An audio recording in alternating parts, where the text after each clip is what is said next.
Legends, hope you're all well. We're just a day late on the Saturday review show. Very interesting night of footy it was. The three absolute shellackings.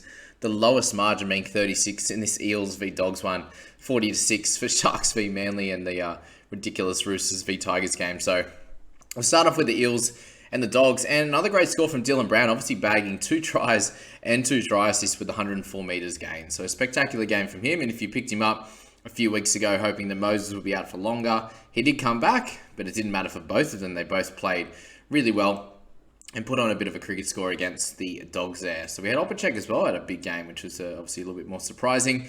We had Papali'i with his 60 minutes and just was involved in everything. Very limited on the negatives front, so he was great. Would take the 63. Moses as well, if he ended up holding through that period, or if he had to because he had no trades left, then he picked up that 63. Madison, obviously a much better game for him, was a 60, so yeah, well needed for those that have been holding on to him, which is good. Maxi King, another big one as well, so very happy with those outcomes for those guys. Penasini, if you're holding on to him, a 54 as well. We had Joshy Jackson, the 43, so you'll take that with how he's been playing. The full 80 minutes is not ideal, and very, very interesting how much cash he's lost this year. And last year was just, even when he was playing through the middle this year, he just wasn't scoring anywhere near as much, so it's very interesting to see that different guys come and go each and every year as complete guns, and you just they're almost like that must have, which Jackson was at the back end of the previous year. So very, very interesting. We had finally had a low one from Shawnee Lane. He was on a really high score early in the game too, after about 20 or 30 minutes, and just continued to really falter, have a few negatives in his game, and tackles were low, no attacking stats. So just had the 41, which again, with how he's been scoring, is you can cop that one, but still annoying if you're hoping for a 60 plus from him. For all the Sean Lane pod owners, he's now up to 2.3%. Good work to everyone, and had an awesome year, 52 average, which is surprising, isn't it? He's kind of started a little bit slow, and then has just been one of the best second rowers since, for fantasy especially, and in almost real life footy. Burton, 39. So obviously to get 39 in this one when you get pumped is look okay. He did have the couple of line break assists and a try assist, 1 goal, so was solid on that front. But again, they're a real tough night, a tough day out the office for the Dogs, and this was almost expected. After Para come out and were really, really poor, they played a much better game, which was good for them. So that's Burton's story. We had Reedy. He's absolutely killing me and giving me the shites. I was loving him last week, hating him this week. Back to normal. Ran the ball poorly.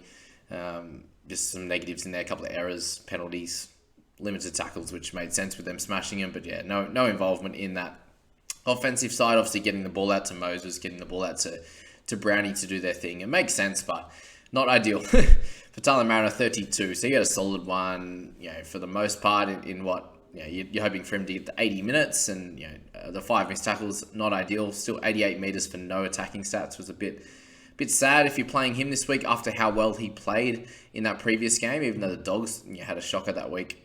You got Karaz, you got Pango Jr., Averillo, all having low ones as well, and Harrison Edwards, if you popped him in your team, the 18 minutes and 1 run, or 2 runs there for 15 meters was not good. So that's our first game. Obviously with after this 2 more rounds to go, not too much we can say based on scoring and stuff, but the odd 1 or 2 of you might be looking to play a different you've got an 18th or 19th man, and working out which one of them to play, or you're out there potentially with 1 or 2 trades left. So that's what these videos are kind of for, just to help you guys out on that one. We got Nico Hines, so most people captained him. He got 2 tries, 2 try assists, and did everything across the park there. So a great game for him. We had Neg 11, which is pretty normal when you got the hands on the ball that much.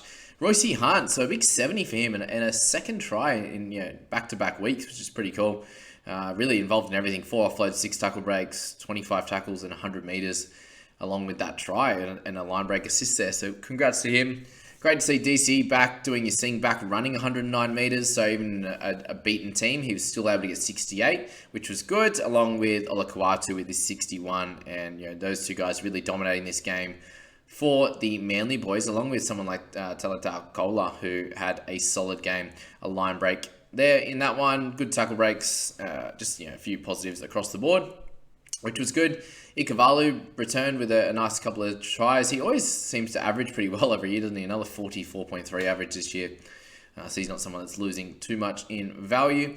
We had Cam McInnes, so I'm happy with the minutes he got. Obviously, Finucane going off early was a bit of an issue, but gave him those extra minutes. And I think that him getting that 63, 55 to 65, I'd say would be pretty normal over the next bunch of weeks.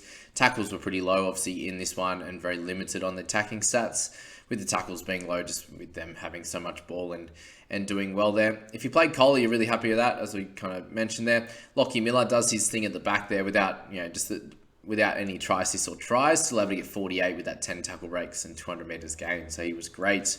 Brayley didn't have to do too much, obviously, in the 9 position, just get early ball out to all those guys. Very similar score to what Reedy had. He had Smalley there, and generally, it's about it. Trindle with a 4 in his 17 minutes. Schuster's going to be 220k next year in the starting team. Again, not scoring super well. Really just doesn't like to run the ball. Strange. Hopefully that changes next year, and he's going to have to for them to get decent, if we're being honest. And yeah, the 22 minutes from Finucane, so not ideal, but yeah, they've had someone with lower minutes the last few weeks, and that's benefited McInnes for sure in those 2 weeks. This Roosters one is hilarious. Angus Crichton, who I decided to trade out because he couldn't hit 50 if he fell out of a boat, now is just averaging just a quiet 75 over the last 3 or something like that. That's easy. No stress. That's when you got 80, baby. I don't even want to look, to be honest with you. But 2 tries for him, 4 tries for Butcher. And that's when you know you're really struggling as an opposition team, when there's 6 tries between your 2 back rowers. So both those guys, spectacular. 8 tackle breaks, 4 offloads, 203 metres for Crichton. There was games where he was getting 40, 50 metres. So this season has been a funny one, that's for sure. So hopefully a little bit more luck next year with these types of guys. It's, when they get a bit of form, it's just get them back in the team, and just went straight back out of form again, which was not ideal. Obviously, having Crichton and Butcher in the people squad was good, but I don't even think we made too many ranks, which is crazy. It shows how well a lot of these top teams are doing, that's for sure. Tupou 70, like basically everyone who scored a try. Walker 69, 12 goals, 2 try assists. He's been really, really playing well. I'm really impressed with him, and the Roosters as a whole to turn this around. They've done a great job. Teddy 64, Manu. So you got both of them. 1 try between the 2 of them, and no assists, which was crazy, but still big run meters, and still big tackle breaks. Obviously tackle breaks, and then getting other guys through gaps and helping with that has been ideal. Offart, I still get 60 in 80 minutes against this team here. Make the 40 tackles, run the 80 meters, get the 2 forced turnover tackles.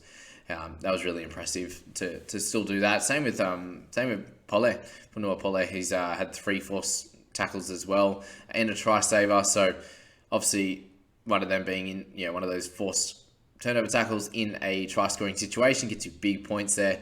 10 pretty much with the tackle and then the 9 from the other 2. He did a great job, 55 minutes for these guys off the bench, which is awesome.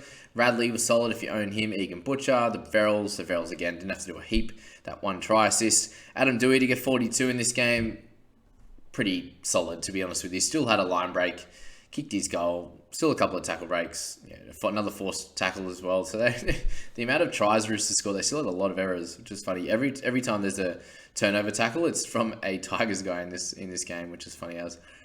Tulangi with 34, so again, much as he could have done. Suali'i, only the 1 line break, nothing special. Farmanu Brown, a low 1. We had Laurie Kapoa, both with 16. Jock Madden with a low 1. Luke Garner getting injured early, unfortunately, so only the 3 minutes for him. And some minutes for the guys off the bench, which was okay as well. But that's a Saturday video, guys. I'm just going to make the Sunday one straight after. Just want to separate them, just so you know exactly what you're looking for in each of those videos. Hopefully not too long for you. And we'll catch you in the next video, guys. Hope you had a good week. See you later.